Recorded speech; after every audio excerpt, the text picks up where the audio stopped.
You are standing in a clothing store. There is a jacket on the rack. The tag says $240, crossed out. Below it, in red, $119. You were not looking for a jacket.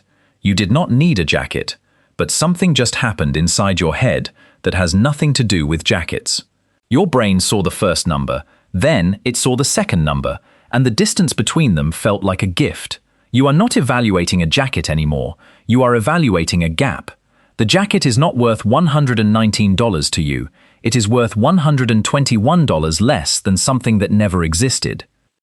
Psychologists call this price anchoring.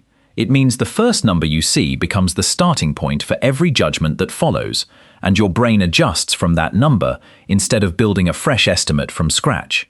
It does not feel like a trick. It feels like thinking. Every brain does this, yours included, especially yours, because you are sure right now that you do not fall for this, and that certainty is part of how it works. A coffee shop puts a $12 high-end blend at the top of the menu board.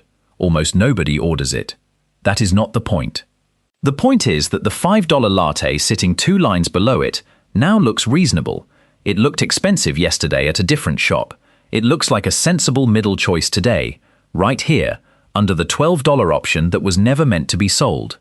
The $12 blend is not a product, it is a tool.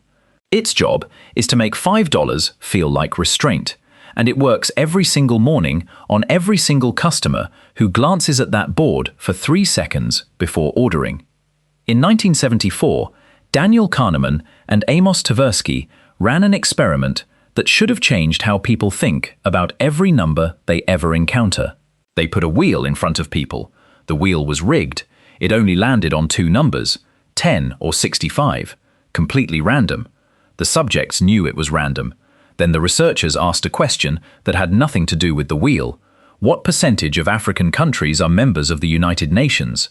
The group that saw 65 on the wheel guessed 45%. The group that saw 10 guessed 25%. A random spin on a wheel they knew was meaningless moved their answer by 20 points. They were not stupid.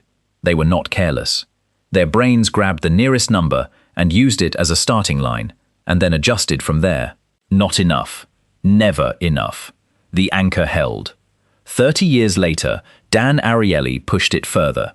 He asked MIT students, some of the most analytically trained people on the planet, to write down the last 2 digits of their social security number. Just write them down. Then he asked them to bid on items: wine, chocolate, a wireless keyboard.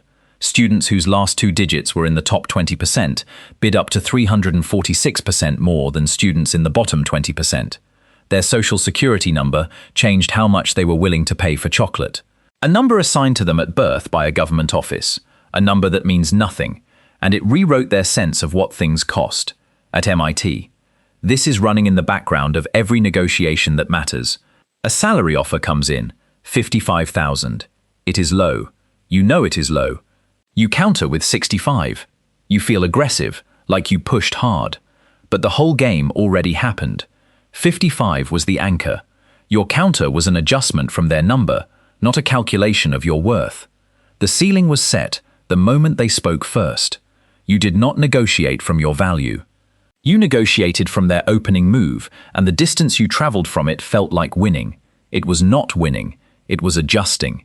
The anchor decided the neighborhood. You just picked a house on the block. This operates at scales most people never think about. The first number in a lawsuit, the plaintiff's demand, predicts the final settlement even when the demand is absurd. Researchers in Germany gave judges a description of a shoplifting case, then had them roll a pair of dice that were loaded to land on either 3 or 9. The judges who rolled 9 gave sentences that were 50% longer than the judges who rolled 3. These are trained professionals whose entire job is to weigh evidence and deliver fair outcomes.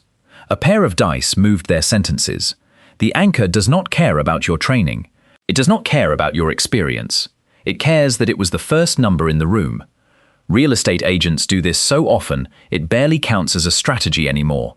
The listing price is not what the seller expects to get. It is the number the buyer's brain will silently agree to start from. A house listed at $420,000 will draw offers in the 380s. The same house listed at 380 would draw offers in the 350s. Same house, same walls, same leaky faucet. The only difference is which number went first. The listing is not a price. It is a suggestion about where thinking should begin. And the brain, every time, accepts the suggestion.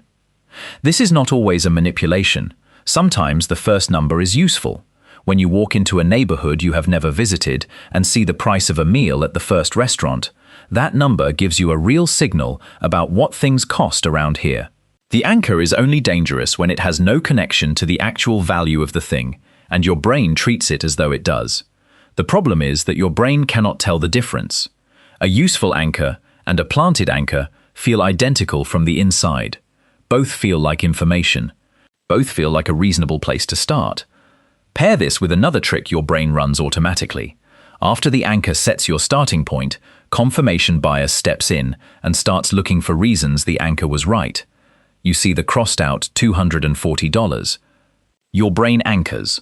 Then it starts scanning the jacket for evidence. Nice stitching, decent weight, good color. It is not evaluating the jacket. It is building a case for the number it already accepted. Two shortcuts running at once. One sets the starting line. The other makes sure you never question it. Every store you walk into has already decided what you will compare prices to.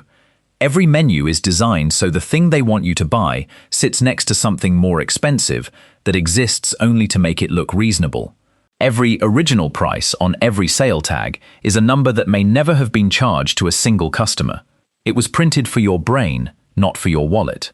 The gap between the original and the sale price is not savings. It is architecture. Someone built that gap on purpose, and your brain walked into it and called it a good deal. Most people hear this and think they will simply ignore the first number next time. They will not. Kahneman himself has said that knowing about anchoring does not make you immune to it. Awareness changes nothing about the machinery. The anchor still fires. The adjustment still falls short. The only thing that changes is that now you can watch it happen. You see the trick, you fall for it anyway. Knowing the name of the trap does not unlock the door. It just turns on the light so you can see the walls. The next time you feel good about a price, ask one question. Not whether it is a good deal, not whether you can afford it. Ask where the first number came from. Ask who put it there. Ask why that number was the one your brain chose to start from. Because someone chose it for you. Probably this morning. That feeling of saving money is the most expensive emotion you own.